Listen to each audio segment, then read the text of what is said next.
அனைவருக்கும் என்னுடைய முதற்க நிலையில வணக்கத்தை உங்களுக்கு உரித்தாக்கி நம்முடைய மயிலாடுதுறை நாடாளுமன்ற தொகுதியுடைய வெற்றி வேட்பாளர் அறிவித்தார் திரு டி. பாபு அவர்கள் அடுத்தவர் எளிமையானவர் கூப்பிட்ட பொருளுக்கு ஓடோடி வந்து என்னுடைய பிரச்சனை அணுகி தீர்த்து வைக்கக்கூடிய நல்ல பண்பாளர். அவருக்கு ஒரு வாய்ப்பை தாருங்கள். அவர் இந்த மயிலாடுதுறை மாவட்டத்தில் பெரும்பாலான இடங்களிலே நன்கு அறிமுகமானவர். அப்படி ஒரு நல்ல நாடாளுமன்றத்தை நீங்கள் தேர்வு செய்த பொழுது மத்தியிலே இருந்து கிடைக்க வேண்டிய திட்டங்கள் நன்மைகள் இந்த மயிலாடுதுறை நாடாளுமன்ற தொகுதி மக்களுக்கு கிடைக்க ஒரு வாய்ப்பை அறிவித்தார் பாபு அவர்களுக்கு தாருங்கள். அவருக்கு இருக்கிற சின்னத்திலே வாக்களித்து வெற்றி பெற செய்யுங்கள். நம்முடைய சின்னம் பொன்மனச்சம்மல் புரட்சித் தலைவர் எம்ஜிஆர் சின்னம், நாங்கள் அம்மாவின் சின்னம், உங்கள் சின்னம். வருகின்ற நாடாளுமன்ற தேர்தலிலே அவரை பல லட்சம் வாக்கு வித்தியாசத்திலே வெற்றி பெற செய்து மயிலாடுதுறை நாடாளுமன்ற வேட்பாளர் உறுப்பினராக வேண்டும். அதுவே உங்களுடைய ஒப்படைக்கின்றோம், உங்களுக்கு ஒப்படைக்கிறோம். நீங்கள் தான் எதிர்மானர்கள். நீங்கள் எடுக்கின்ற முடிவுதான் இறுதியானது. யார் வேணாலும் பேசலாம், போகலாம். ஆனால் இங்கே அமர்ந்திருக்கின்றவர்கள்தான் நீதிபதிகள். நீங்கள் கொடுக்கின்ற தீர்ப்பு தான் இறுதியானது. இந்த தீர்ப்பு வெற்றி என்ற தீர்ப்பை பாபுகளுக்கு தாருங்கள். மயிலாடுதுறை மாவட்டம் மயிலாடுதுறை பாராளுமன்ற தொகுதி வேளாண் பெருமக்கள் நிறைந்த பகுதி. இன்றைக்கு இரவென்றும் பகலென்றும் பாராமல் உழைக்கின்ற மக்கள் நிறைந்த பகுதி இந்த மயிலாடுதுறை மாவட்டம் மயிலாடுதுறை நாடாளுமன்ற தொகுதி. இதுல நம்முடைய விவசாயிகள் உழைத்தால்தான் வாழ்வாதாரம் இருக்கும். அப்படி விவசாயிகளுக்கு நன்மை கிடைக்கக்கூடிய திட்டங்கள் எல்லாம் அதிமுக ஆட்சியிலே கொண்டு வந்தோம். நீ அதிமுக ஆட்சி பாருங்க. இன்றைய தினம் விடியா திமுக அரசு முதலமைச்சராக பொறுப்பேற்ற பிறகு இந்த ஆட்சி பாருங்க, எந்த ஆட்சி சிறந்தது என்று எடைபோட்டு இந்த தேர்தலில் தீர்ப்பளிங்க. அதிமுக ஆட்சியில விவசாயிகளுக்கு தொடர்ந்து நன்மை செஞ்சுட்டு இருந்தோம். நீங்க உதாரணத்துக்கு பாக்குற விவசாய கடன் 2016 அம்மா தேர்தல் நேரத்தில் சொன்னாங்க, ஆட்சிக்கு வந்தவுடன் விவசாயிகள் தொடக்க வேளாண்மை வங்கியிலே பெற்ற பயிர்க்கடன் தள்ளுபடி செஞ்சோம். கொடுக்கப்பட்ட வாக்குறுதியை நிறைவேற்றி காட்டோம். கொரோனா காலம் விவசாயிகள் வாழ்வாதாரம் விழுந்திருந்த விவசாயிகள் கோரிக்கை வச்சாங்க. நம்முடைய சட்டப்பேரவையில் அறிவித்தார் பவுன்ராஜ், அண்ணன் OS மணியன் போன்றவர்கள், ஏற்கனவே இருக்கிற எம்எல்ஏ அவர்களெல்லாம் கோரிக்கை வச்சாங்க. பொதுமக்கள் கோரிக்கை வச்சாங்க. விவசாய சங்க நிர்வாகிகள் கோரிக்கை வச்சாங்க. இன்னைக்கு கொரோனா காலத்துல எங்களுக்கு போதிய வருமானம் இல்லை, எங்களுடைய விளைபொருள் சரியாக விற்பனை செய்ய முடியல, வெறும் நஷ்டத்துக்குள்ளாகிட்டு சொன்னாங்க. ஆகவே தொடக்க வேளாண் வாங்கிய பயிர்க்கடன் 12,110 கோடி தள்ளுபடி செய்தார் முதலமைச்சர். அதோட இன்னைக்கு இந்த விவசாய தொழிலாளி அவர்களுக்கு பசு வீடுகள் கட்டி கொடுத்தோம், அதையும் நிறுத்திட்டாங்க. விவசாயிகளுக்கு விவசாய தொழிலாளி இரவென்றும் பகலென்றும் ரத்தத்தை வேலை செஞ்சு உழைக்கின்ற விவசாய தொழிலாளி 2 பேரும் 2 கண்ணை நான் பார்க்கிறேன். நான் ஒரு விவசாயி. இன்றைக்கு நான் சொல்கின்றேன், என்னுடைய அடையாளம் விவசாயி. இன்றைக்கு நான் என்னுடைய பணியில் விவசாயம் செஞ்சுட்டு இருக்கிறேன். விவசாயிய கஷ்டம், நஷ்டம், துன்பம், துயரம், வேதனை நன்றாக உணர்ந்தவன். உங்களோடு நான் வாழ்ந்தவன். ஸ்டாலின் அப்படி அல்ல. எப்பா முதலமைச்சர் இருந்தாரு, திமுக தலைவராக இருந்தாரு, கஷ்டமா தெரியாது, மக்களுடைய பிரச்சனை தெரியாது. அவர் வந்த பாதை வேற, நான் வந்த பாதை வேற. நான் உங்களுக்கு வேளாண் பணியிலே இறங்கி நான் இந்த கை மம்முட்டி பிடிச்ச கை, கஷ்டப்பட்டு நான் இரவென்று பகலென்று பாராமல் விவசாய பணி மேற்கொண்டேன். வெயிலையும் மழையையும் பொருட்படுத்த மழையும் பொருட்படுத்தாத விவசாய பணி மேற்கொண்டேன். ஆகவே நான் வந்த பாதை வேறு, அவர் வந்த பாதை வேறு. அவர் செல்வ செழிப்பே வாழ்ந்தவர். நான் உங்களில் ஒருவராக இருந்து கஷ்டத்திலே பங்கு பெற்று இந்த நிலைக்கு உயர்ந்திருக்கின்றேன். கஷ்டம் என்றால் என்ன என்று நான் உணர்ந்தவன், கஷ்டம் என்றால் என்ன என்று உணர்ந்தவன் நான். ஆகவேதான் என்னுடைய ஆட்சியில வேளாண் பெருமக்கள் படுகின்ற துன்பத்தை பார்த்து அவர்களுக்கு பல்வேறு வகையில அரசாங்கம் உதவி செஞ்சது. இந்த பகுதி வேளாண் பெருமக்கள் நிறைந்த பகுதி, டெல்டா பகுதி. இந்த பகுதிக்கு நீர் தேவை. அதை நான்கு அம்மா இருக்கின்ற பொழுது உச்ச நீதிமன்றத்தில் சட்ட போராட்டம் நடத்தினாங்க. காவிரி நீர் பிரச்சனைக்கு அம்மா துரதிருஷ்டவசமாக அடைஞ்சாங்க. அம்மாவுடைய அரசு தொடர்ந்து உச்ச நீதிமன்றத்தில் மூத்த வழக்கறிஞரை வைத்து வாதாடி 50 ஆண்டு கால பிரச்சனைக்கு நான் முதலமைச்சராக பொழுது தீர்வு கண்ட அரசாங்கம் $177.2 டிஎம்சி வருடந்தோறும் கர்நாடக அணையிலிருந்து கர்நாடக அரசு திறந்து விட வேண்டும் அந்த உத்தரவு வாங்கி கொடுத்தேன். அதை கூட நிறைவேற்ற முடியாத தில்லு புராணி தெம்பில்லாத முதலமைச்சர் இன்றைய முதலமைச்சர் நாம வாங்கி கொடுத்த தீர்வை கூட நடைமுறைப்படுத்தல. அப்ப உங்களுக்கு என்ன செய்ய போறா? இந்த ஆண்டு இந்த பகுதியில டெல்டா மாவட்ட மக்களுக்கு, டெல்டா மாவட்ட விவசாயிகளுக்கு இன்றைக்கு அணையிலிருந்து தண்ணீர் கிடைக்கல. மேட்டூர் அணையிலிருந்து தண்ணீர் திறக்கப்படல. அது மட்டுமல்ல, திரு ஸ்டாலின் 2023 ஜூன் மாதம் மேட்டூருக்கு வந்தார். அப்ப வந்து பேசினார், நானும் டெல்டாக்காரன், வீர வசனம் நெஞ்சம் நிறுத்தி நானும் டெல்டாக்காரன் அப்படின்னு குருவி சாகுபடிக்கு தண்ணீர் திறந்து விட்டார். ஆக விவசாயிகள் முதலமைச்சர் ஸ்டாலினே குருவை சாகுபடிக்கு மேட்டூருக்கு நேரடியாக சென்று தண்ணீரை திறந்து விட்டுகின்றார்.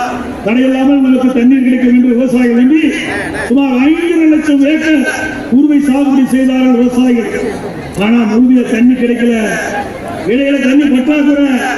அப்பா கர்நாடகத்துக்கு அணையிலிருந்து நமக்கு தேவையான தண்ணீர் கிடைக்கல. காலை அந்த கர்நாடக அரசுக்கு போதிய அழுத்தம் கொடுக்கல.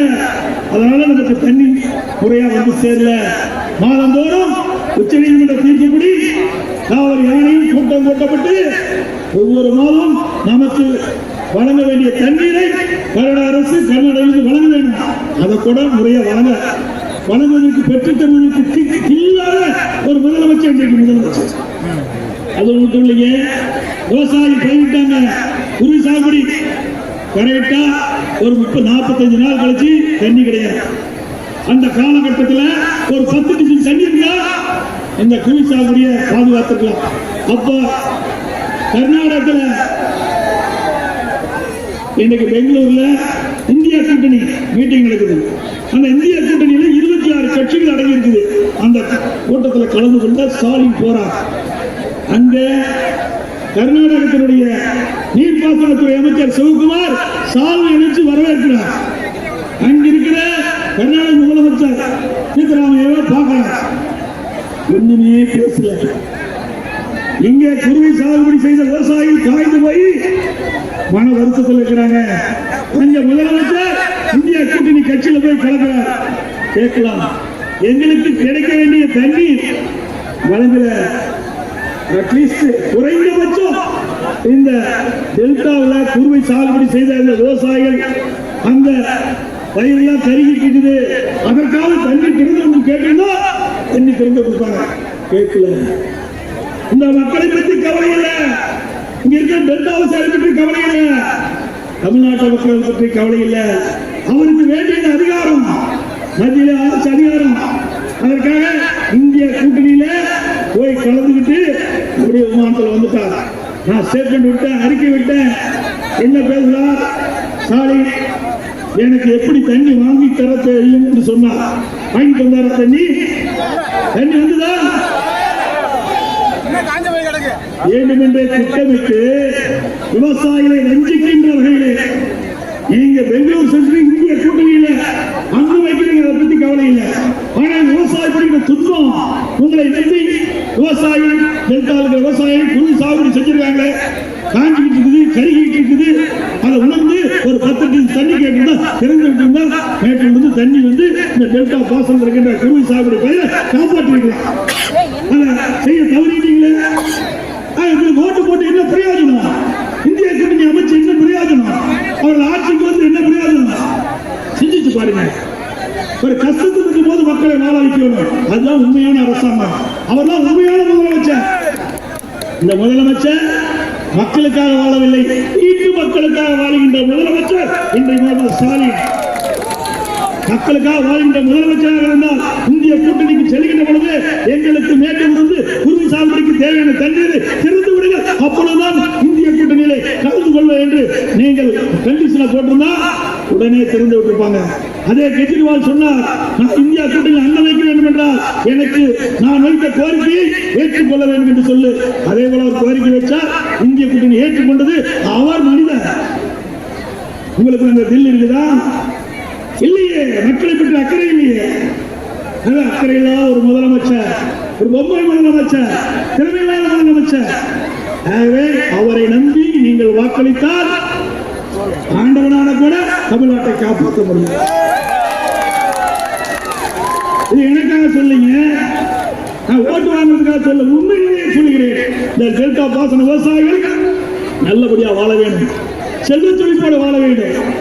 அப்படி என்றால் நம்முடைய வேட்பாளர் பாபு அவர்கள் வெற்றி பெற வேண்டும். அனைத்து இந்திய அண்ணா திராவிட முன்னேற்ற கழக நாடாளுமன்ற 2016 வரைக்கும் நாடாளுமன்றத்தில் பணியாற்றினாங்க. உச்ச நீதிமன்றத்தில் காவிரி நதி பிரச்சனை வந்ததுங்க. அப்படி பிரச்சனை வருகின்ற பொழுது உச்ச நீதிமன்றம் நமக்கு நல்ல தீர்ப்பு கொடுத்தது.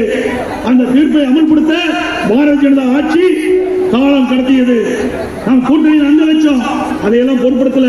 தமிழ்நாட்டு மக்களுடைய நலன் கருதி உச்ச நீதிமன்ற தீர்ப்பை விரைந்து நிறைவேற்ற வேண்டும் என்று சொல்லி 22 நாட்கள் நம்முடைய நாடாளுமன்ற உறுப்பினர்கள் நாடாளுமன்றத்திலே ஒத்துழைக்கின்ற அழுத்தத்தை கொடுத்த கட்சி அதிமுக கட்சி.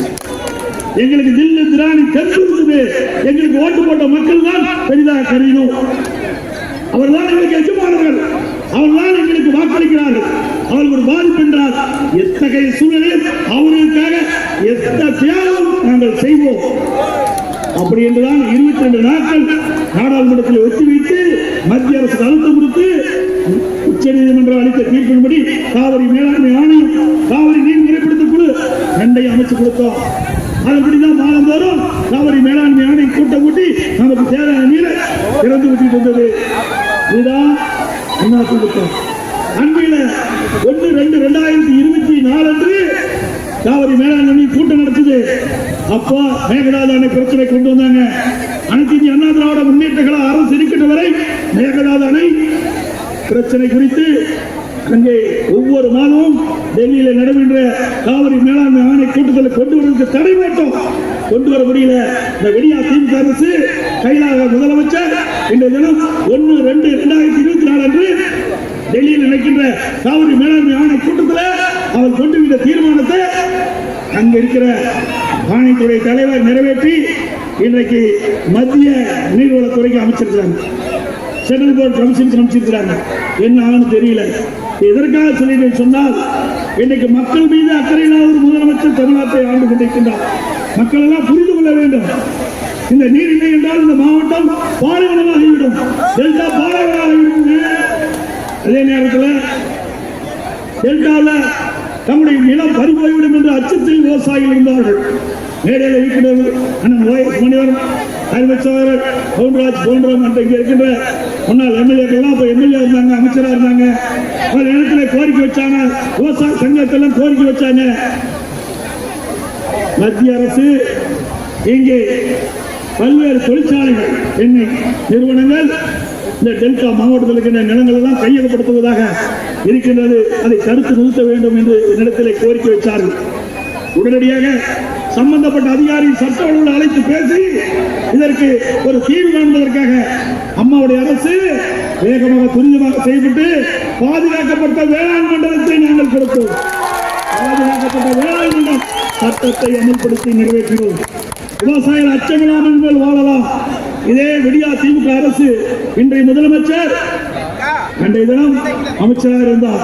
அப்பொழுது தொழில்துறை மந்திரியாக இருந்த பொழுது இன்றைக்கு எண்ணெய் நிறுவனம், ஹைட்ரோ கார்பன், மீத்தேன் போன்ற நிறுவனங்கள் தமிழகத்திலே தொழில் தொடங்குவதற்காக புரிந்துணர்வு ஒப்பந்தம் போட்டது திரு ஸ்டாலின் முன்னிலையில திமுக ஆட்சியில. அதை தடுத்து நிறுத்தி சட்டமாக்கி இன்னைக்கு விவசாயிகளை பாதுகாப்பது அதிமுக அரசாங்கம். அதிமுக விவசாயிகளுக்கு நாங்கள் குரல் கொடுத்துக் கொண்டிருக்கின்றோம். விவசாய பிரச்சனைகள் வந்தால் அதை முறியடிக்கின்றோம். ஏனென்றால் இந்த நாட்டுக்கே உணவளிக்கின்றவன் விவசாயி, விவசாயி தொழிலாளி. அவனுக்கு ஒரு கஷ்டம் என்றால் அதை அதிமுக பொறுத்துக் கொள்ளாது. அவருக்கு துணை நிற்போம். எத்தகைய சூழ்நிலையும் நாங்கள் துணை நிற்போம். எவ்வளவு பிரச்சனை வந்தாலும் அந்த பிரச்சனையை முறியடித்து உங்களுக்கு சாதகமான நிலையை நாங்கள் உருவாக்கி தருவோம் என்பதை நேரத்தில் தெரிந்து விரும்புகின்றேன். அதே போல காஞ்சிபுரத்தில் 2 நாளைக்கு முந்தி உதயநிதி ஸ்டாலின் மதுராந்தகத்தில் தேர்தல் பிரச்சார கூட்டத்தில் கலந்து கொண்டு பேசுறார். அப்ப அங்க இருக்கிற பொதுமக்கள் தாய்மார்கள் எல்லாம் அவரிடத்துல கேட்டாங்க, ஐயா நான் 5 ஆண்டு காலமா தேர்தல் அறிக்கை விட்டீங்க. 5 ஆண்டுக்கு முன்பு 2016 திமுக ஆட்சிக்கு வந்தா மதுக்கடையெல்லாம் மூடுன்னு சொன்னீங்க, இன்னும் மூடலின்னு கேட்டார். அப்ப உதயநிதி ஸ்டாலின் கேட்கிறாரு, அப்ப எங்க தாத்தா இருந்தாரு, நீங்களாம் ஓட்டு போடல, அதனால நாங்கள் ஆட்சிக்கு இல்ல, அதனால மதுக்கடை மூடலின்னு கேட்டது மட்டும் இல்லைங்க, அவருக்கு முன்னால் இருந்ததெல்லாம் பெரும்பாலும் திமுக திமுக ஆதரிக்கிறவங்க கேட்கிறாரு, நீங்க எல்லாம் ஓட்டு போட்டீங்களா திமுகவுக்கு அப்படின்னு கேள்வி கேட்கிறாரு. யாரை பார்த்து? அந்த திமுக கட்சிக்காரனே பார்த்து கேட்கிறாரு. அதுவோட தெரியாத ஒரு விளையாட்டுத்துறை அமைச்சர் தான் விளையாட்டா பேசிட்டு. இப்போ இங்க யார் நிக்கிறீங்க? அதிமுக தான் நிக்கிறீங்க. இதெல்லாம் அதிமுக வாக்களிக்கக்கூடிய வாக்காளர்கள் தான் அமர்ந்திருக்காங்க. ஆனா திமுக விளையாட்டுத்துறை அமைச்சர் தேர்தல் பிரச்சாரத்தில் மதுராந்தகத்தில் கூட்டத்தில் பேசும்போது அவருக்கு முன்னறிக்கின்ற திமுக காரனே அவர் நம்பல. ஏன்னா அவெல்லாம் நமக்கு ஓட்டு போடுவாங்க இவரே முடிவு பண்ணிட்டார். நன்றி வணக்கம் உதயநிதி ஸ்டாலினுக்கு. ஏன்னா நமக்கு ஓட்டு கேட்கிறார்ல அவரு. அதோட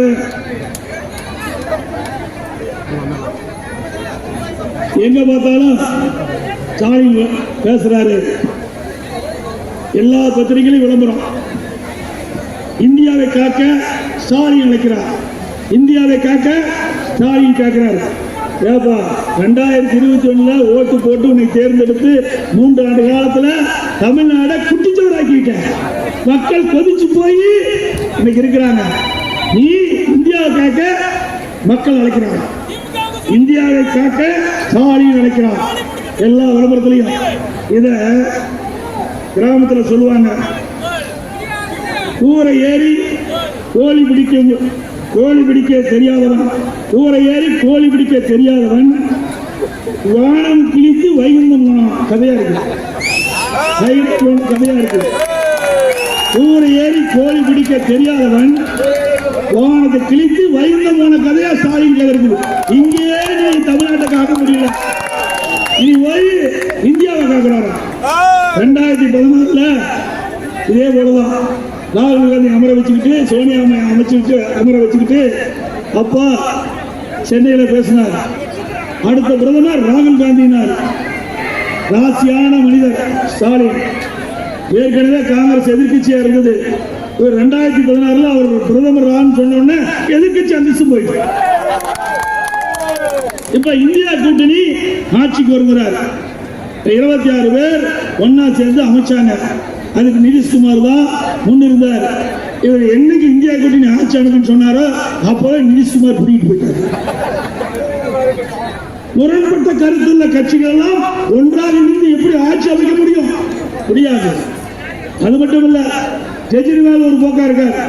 இன்னைக்கு கேரளாவில் எடுத்துக்கிட்டு இன்னைக்கு இந்திய கூட்டணியில கம்யூனிஸ்ட் அங்கமைக்குது. இங்க கூட்டணி தமிழ்நாட்டில் காங்கிரஸ், கம்யூனிஸ்ட் கட்சி, திமுக போன்ற கட்சி கூட்டணி அமைச்சு போட்டிடுது. கேரளாவில் காங்கிரஸ் எதிர்க்குது கம்யூனிஸ்ட் கட்சி. இன்னைக்கு ராகுல் காந்தி அவர்களை எதிர்த்து இன்றைக்கு கம்யூனிஸ்ட் கட்சியுடைய வேட்பாளர் போட்டிடுறார். உங்களுக்கு என்னையா கொல்லி இருக்குது? கொல்லி இருக்குதுங்களா? கொல்லியில் ஒண்ணும் இல்லை. கொல்லியில் கத்திரிக்காய் இல்லை இருக்குதா? இங்க போட்டி கேரளாவில் போட்டிடுறாங்க காங்கிரஸ் கம்யூனிஸ்டும். தமிழ்நாட்டில் கூட்டணி எப்படி மக்களை ஏமாத்துறாங்க பாருங்க. அதை விட ஸ்டாலின் இன்னும் ஒரு படி மேல போய் பேசுறாங்க. இன்னைக்கு எடப்பாடி பழனிசாமி கவர்னர் ஆதரிக்கிறாரு. நான் ஒன்னும் ஆதரிக்கலைங்க. நாங்கள் கொடுத்த அந்த புகார் மனுவை இன்னும் கவர்னர் பரிசீலிக்கவே இல்லை, எடுத்துக்கவே மாட்டேங்கிறார். இந்த கடந்த 3 ஆண்டு திராவிட முன்னேற்ற கழக ஆட்சியில் துறைதுறை வாரியா ஊழல் நடந்திருக்குது.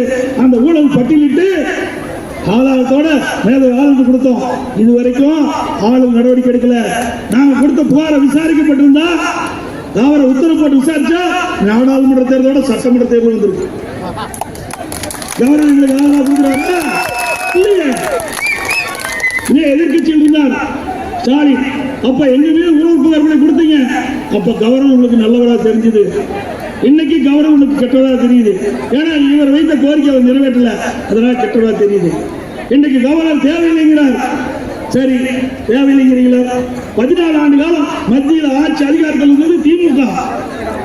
பாரதிய ஜனதா கட்சியிலையும் அமைச்சர்கள் இடம்பெற்றிருந்தாங்க, ஆட்சி அதிகாரத்தில் இருந்தாங்க. காங்கிரஸ்லயும் ஆட்சி அதிகாரத்தில் மத்தியில் இருந்தாங்க. அப்பெல்லாம் அந்த கவர்னருடைய அதிகாரம் தெரியாதா? ஏன் கவர்னர் வேண்டாம்னு சொல்ல முடியாதா? நீக்க முடியாதா? அதுக்கு தகுந்த நடவடிக்கை எடுக்க முடியாதா? இல்ல. அப்ப அவர் சொல்லுவதா அவரை கேட்டுட்டு இருந்தாங்க. அதனால கவர்னர் தேவைப்பட்டது. இப்போ சில பிரச்சனையில அவர்களுக்கும் திமுக கவர்னருக்கும் இடையிலே சில பிரச்சனை இருந்துகிட்டு. அது அவருடைய பிரச்சனை, எங்களுக்கு அதுக்கு சம்மதம் இல்லை. எங்களுக்கு நீங்க 4 கட்சியாவே இருக்கிறோம். நீ ஊழல் செய்யற, அதனால உங்களுக்கு பாதிப்பு ஏற்படுது. அண்ணா திமுக பொறுத்த வரைக்கும் நாங்க கொடுத்த புகார், மேல காலத்தில் நாங்க கொடுத்த புகார் இன்னும் உத்தரவு போடல அதுக்கு. அதனால எங்களுக்கு எல்லாம் உனக்கு மேல ஆளுநர் ஆதரவா இல்ல. அது மட்டும் இல்ல, இன்றைக்கு திமுக எல்லா இடத்துலயும் பேசுறாங்க. பாரதிய எடப்பாடி எடுக்கல, மோடிக்கு தான் பயப்படுறாரு. நாங்களே யாருக்கும் பயப்படுறது இந்த புகார் வேண்டாம். துணிச்சலோடு இருக்கின்றவன் தொண்டு நிர்வாகி அண்ணா திமுக எதற்கும் கவலைப்பட்டதில்ல. உன்னை போல பயந்து நடுங்கிற தொடர்நடுங்கி ஆழ்ந்தாங்கல்ல. பொன்மனச்சம்பல் புரட்சி தலைவர் எம்ஜிஆர், புரட்சி தலைவி பள்ளியிலே படித்த மாணவர்கள் அண்ணா திமுக. நல்லதுக்கு ஆதரிப்போ. தமிழ்நாடு மக்கள் பாதிக்கின்ற பொழுது அதை தூளாக உடைத்து தமிழ்நாட்டு மக்களுக்கு உணர்ப்போம். கூட்டணியில் இருக்கின்ற வரை கூட்டணி தர்மத்தை கடைபிடித்தோம். கூட்டணியிலிருந்து வெளியில் வந்துட்டோம். தமிழ்நாட்டு மக்களுக்கு மத்தியில் இருக்கின்ற பாரதிய ஜனதா ஆட்சி ஏதாவது துரோகம் செய்தார், மக்கள் பாதிப்புக்குள்ளா இந்த திட்டத்தை கொண்டு வந்தால் நிச்சயம் எதிர்ப்போம், முறியடிப்போம். இதுதான் அண்ணா திமுக. உங்களோடு உங்க மாதிரி கூட்டணியில் இருந்து உள்ளடி வேலை செய்யறதெல்லாம் நாங்கல்ல. கூட்டணியில் இருந்து உள்ளடி வேலை செய்யறதெல்லாம் நாங்கல்ல. எங்களுடைய கூட்டணியில் அங்க வைக்கின்ற கட்சிகள் எல்லாம் தகுந்த மரியாதை கொடுப்போம். கூட்டணி கட்சி இருக்கின்ற வரை அவரோடு இணைந்து பணியாற்றுவோம். அண்ணா திமுக என்று சொன்னாலே கூட்டணி தர்மத்தை கடைபிடிக்கின்ற கட்சி என்ற முத்திரை நாங்கள் பெற்றிருக்கின்றோம். இந்த கூட்டணியில் தான் அங்க வைக்கின்ற கட்சி எப்படியெல்லாம் சீட்டு மன்றாடி வாங்கினாலும் நாட்டுக்கே தெரியும். ஒரு மாசம் பேச்சுவார்த்தை நடத்தினாங்க. அந்த கூட்டணி கட்சிகள் 1 மாசம் பேச்சுவார்த்தை நடத்தி இந்த மயிலாடுதுறை சட்டமன்ற, மயிலாடுதுறை பாராளுமன்ற வேட்பாளர் ஒரு நாளைக்கு முந்தி தான் அறிவிச்சீங்க. ஒரே ஒரு நாளைக்கு முந்தி தான் அறிவிப்பை வெளியிட்டது. எங்க கூட்டணி அப்படி இல்ல. 20ஆம் தேதி எங்க கூட்டணி கட்சி சேர்ந்தவர்களை அழைத்தோம், ஒப்பந்தம் போட்டோம், அன்றைய வேட்பாளரை அறிவித்தோம். தமிழ்நாட்டில் முதலாக வேட்பாளரை அறிவித்த ஒரே கட்சி அதிமுக கட்சி. ஸ்டாலின் அவர்களே, அனைத்து இந்திய அண்ணா திராவிட முன்னேற்ற கழகம் எப்பொழுதும் மக்களுக்காக பாடுகின்ற கட்சி என்பதை நேரத்தில் தெரிவித்து, அதேபோல குறுவை சாகுபடி செய்த விவசாயிகள் 5 லட்சம் ஏக்கர்ல பயிரிட்டாங்க. கிட்டத்தட்ட 3 லட்சம் ஏக்கர் கருகி காய்ந்து போய் நஷ்டமாயிட்டு விவசாயிகளுக்கு. இன்றைக்கு அனைத்து இந்திய அண்ணா திராவிட முன்னேற்ற கழகம் இருக்கின்ற வரை ஒவ்வொரு ஆண்டும் குறுவை சாகுபடி செய்த விவசாயிகளுக்கு பயிர் காப்பீட்டு திட்டத்தை இடம்பெற செய்து, இயற்கை பேரிடரால் அல்லது மழை வெள்ளம் வறட்சி வருகிற போது பயிர்கள் சேதமடைந்தால், விவசாயிகள் நஷ்டப்பட்டால் பயிர் காப்பீட்டு திட்டத்தின் மூலமாக, அந்த இன்சூரன்ஸ் மூலமாக நிதியை பெற்று விவசாயிகள் கொடுத்தோம். அண்ணா திமுக வரைக்கும் ஒரு ஹெக்டருக்கு 84,000 இழப்பீடு கொடுத்தோம். அது மட்டுமல்ல, இன்றைக்கு மாநில அரசாங்கம் SCRF, மாநில தேசிய பேரிடர் நிவாரண நிதி அண்ணா திமுக ஆட்சியில் 13,500 தான் நிர்ணயிக்கப்பட்டது. மத்திய அரசாங்கம் 20,000 ரூபாய் கொடுத்தோம். 20,000 ரூபாய் கொடுத்தோம் விவசாயிகளுக்கு. ஒரே ஆண்டு 2 முறை இழப்பீட்டு தொகை கொடுத்த ஒரே அரசாங்கம் அதிமுக அரசாங்கம். ஆனால் இப்போ இந்த ஆண்டு விவசாயிகளை குருவி சாகுபடியில் இடம்பெற செய்த காரணத்தால குருவி சாகுபடி விவசாயிகள் பயிர் காப்பீட்டு திட்டத்தில் இடம்பெற செய்த காரணத்தினால அந்த இன்சூரன்ஸ் தொகை கிடைக்கல, பயிர் காப்பீட்டு திட்டத்தில் நிதி கிடைக்கல. அப்படி அந்த பயிர் காப்பீடுகளில் இடம்பெற செஞ்சிருந்தா ஒரு ஹெக்டருக்கு 84,000 ரூபாய் கிடைச்சிருக்கு.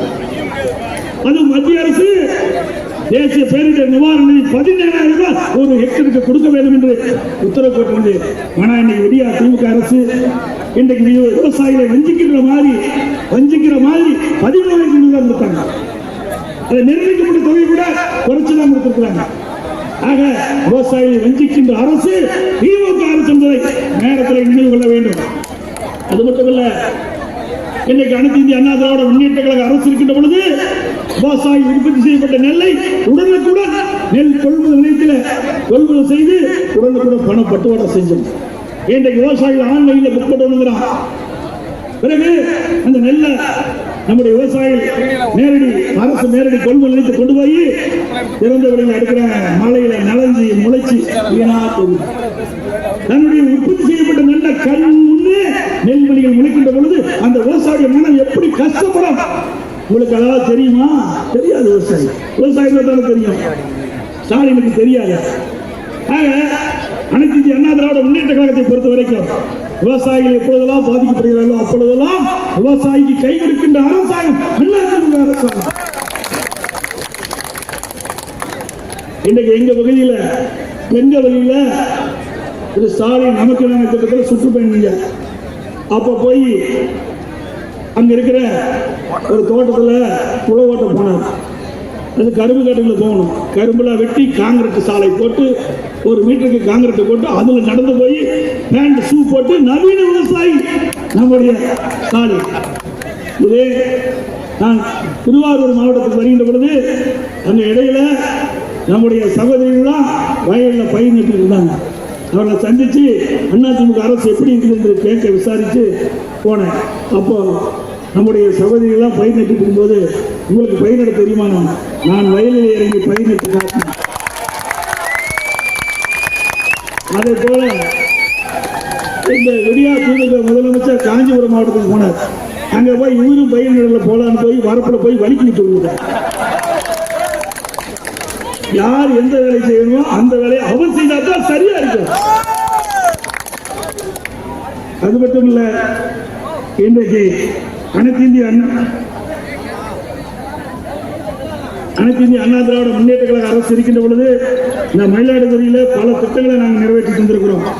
இன்றைக்கு அனைத்து இந்திய அண்ணா திராவிட முன்னேற்ற கழக அரசுக்கு நான் இருக்கின்ற முதலமைச்சராக இருக்கும்போது ஒரு பொதுக்கூட்டத்துக்கு வரும்போது அப்போ 3 சட்டமன்ற உறுப்பினர்கள் இருந்தாங்க இந்த மயிலாடுதுறை மாவட்டத்தில். இப்ப இருக்கிற மாவட்டம் அப்ப நாகப்பட்டினம் மாவட்டத்தில் இதை பிரிச்சு கொடுக்கணும்னு சொன்னாங்க. உடனடியாக நாகப்பட்டினம் மாவட்டத்தை பிரித்து மயிலாடுதுறை தலைவராக புதிய எங்களுடைய ஆட்சி பார்த்தா 2 ஆட்சின்னு சொல்ற. நாங்க பெற்றெடுத்த பிள்ளைக்கு நீ பேர் வச்சுக்கிட்டு இருக்கிற. நான் கொண்டு வந்த திட்டத்தை முடிச்சு அதை நீ போய் திறந்து வச்சு சிக்கர் ஒட்டிட்டு இருக்கிற. எங்களை பார்த்து நீ கேட்க. இங்க அண்மையில கூட அதிமுக ஆட்சியில புதிய மாவட்டத்தை உருவாக்கி அதற்கு தேவையான கட்டணத்தை நாங்க கொடுத்தோம். அதை திருப்பதற்கு வந்தார்ல யார் கொண்டாந்தது? அதிமுக அரசு.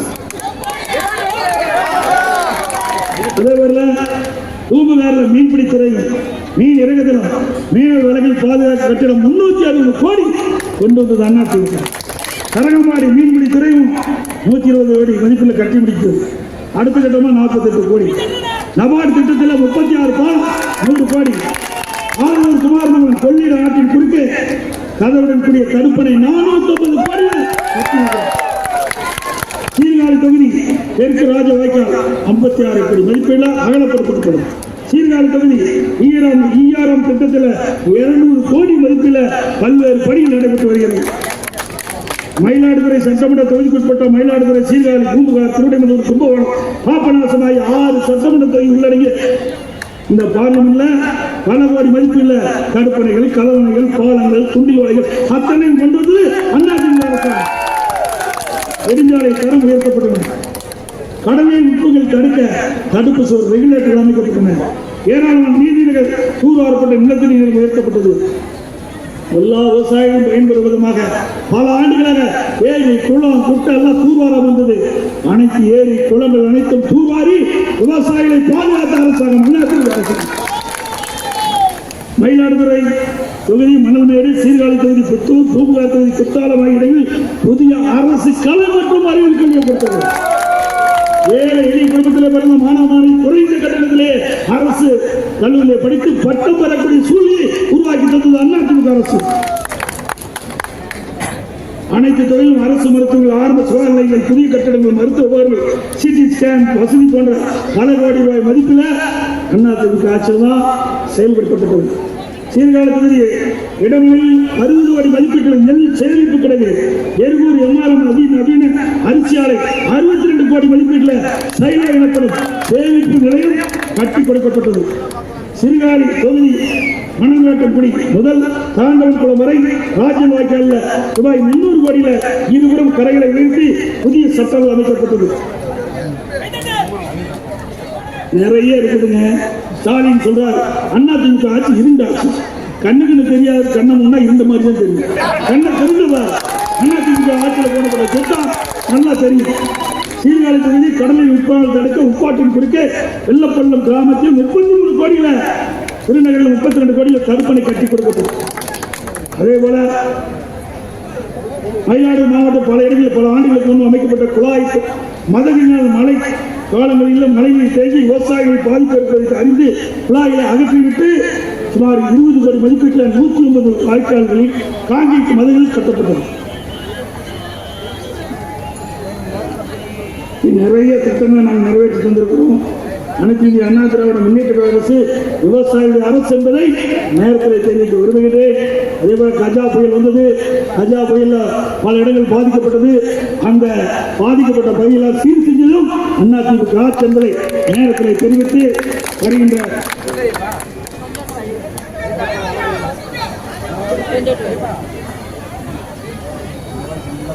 வருகின்ற நாடாளுமன்ற தேர்தலில் நம்ம வெற்றி வேட்பாளர் ஒரு பாபு அவர்களுக்கு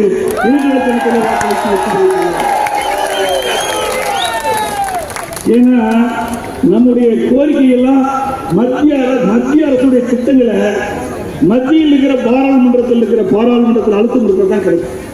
இல்லைன்னா எதுவுமே கிடைக்காது. இந்த விடியா திமுக அரசை பொறுத்த வரைக்கும் 38 பேர் 2019 வெற்றி பெற்று போனாங்க. திமுக கூட்டணி சேர்ந்தாங்க. தமிழ்நாட்டுக்காக எதுவுமே குரல் கொடுக்கல. அதனால நமக்கு மத்தியில் எந்த பயனும் கிடைக்கல, நன்மையும் கிடைக்கல. மீண்டும் அவர்களுக்கு ஒரு வாய்ப்பை கொடுத்தா தமிழ்நாட்டில் எந்த திட்டமும் மத்தியிலிருந்து வராது, எந்த நன்மையும் கிடைக்காது. ஆகவே நம்முடைய வெற்றி வேட்பாளர் பாபு அவர்கள் வெற்றி பெற்று போனா நாடாளுமன்ற தொகுதிகளுக்கு மக்களுக்கு தேவையான நன்மைகள் கிடைக்க பாடுபடுவார். அவர் இரட்டை சின்னத்திலே வாக்களித்து வெற்றி பெற செய்யுங்கள் என்று இங்கோடு கேட்டுக்கிறேன். தமிழர் உரிமை மீட்போம், தமிழ்நாடு காப்போம். தமிழர் உரிமை மீட்போம், தமிழ்நாடு காப்போம். நான் சொல்றத உறக்க சொல்ல வேண்டும். ஒற்றை விரலால் ஓங்கி அடிப்போம் என்று சொல்லுங்கம்மா. ஒற்றை விரலால் ஓங்கி அடிப்போம், ஒற்றை விரலால் ஓங்கி அடிப்போம். விடியா திமுக ஆட்சியை விரைவில் வீட்டுக்கு அனுப்புவோம். விடியா திமுக ஆட்சியை விரைவில் வீட்டுக்கு அனுப்புவோம். வாக்களிப்பு, வாக்களிப்பு, வாக்களிப்பு. நன்றி, வணக்கம்.